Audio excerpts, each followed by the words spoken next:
Comac, produsen pesawat milik negara Cina, mencuri perhatian pengunjung di pameran Dirgantara Singapura alias Singapore Airshow 2026. Di tengah deretan model pesawat dan teknologi penerbangan mutakhir di Singapore Airshow, Comac menunjukkan ambisi besarnya untuk menantang dominasi Airbus dan Boeing, terutama di kawasan Asia Pasifik. Sejak pesawat C919 melakukan penerbangan internasional pertamanya ke Singapura 2 tahun lalu, Comac telah membuat kemajuan signifikan.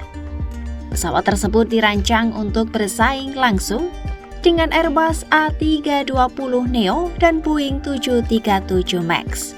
Comac sendiri secara terbuka menyatakan membidik pasar Asia Tenggara.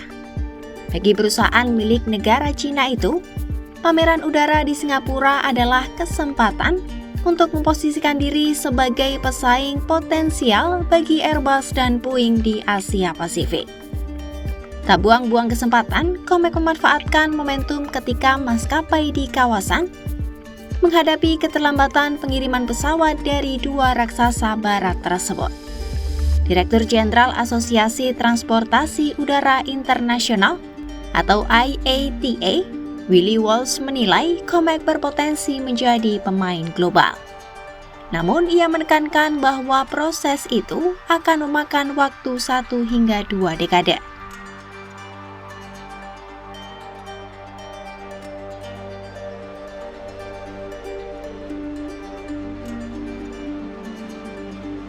Para analis menilai Asia Pasifik memang membutuhkan produsen pesawat tambahan.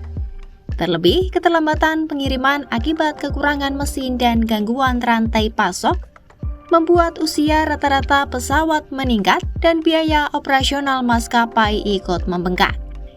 Data IATA menunjukkan jeda antara pemesanan dan penerimaan pesawat kini bisa mencapai 7 tahun.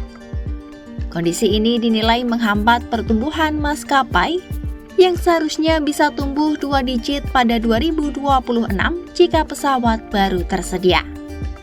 Dalam kondisi ini, Comac muncul sebagai alternatif. Comac sendiri mengaklaim telah mengirimkan lebih dari 200 jet C909 dan C919.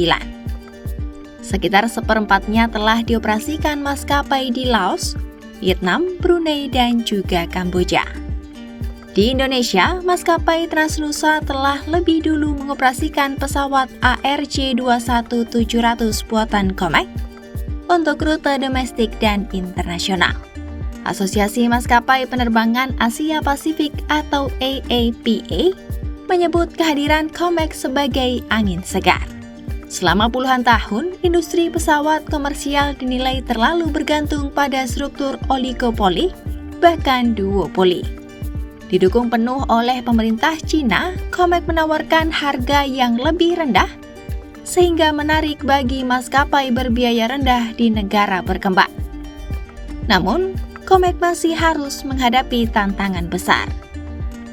Perusahaan tersebut masih harus menuntaskan sertifikasi internasional termasuk dari regulator Eropa. Proses ini diperkirakan baru rampung antara 2028 hingga awal 2030-an. Selain itu, tantangan teknis juga muncul dari integrasi komponen Cina dan Barat, kesiapan infrastruktur perawatan, hingga pelatihan pilot yang selama ini didominasi oleh sistem Boeing dan Airbus. Jika Comac gagal mengatasi tantangan-tantangan tersebut, dominasi Boeing dan Airbus diperkirakan masih akan terus menguat di langit Asia Pasifik.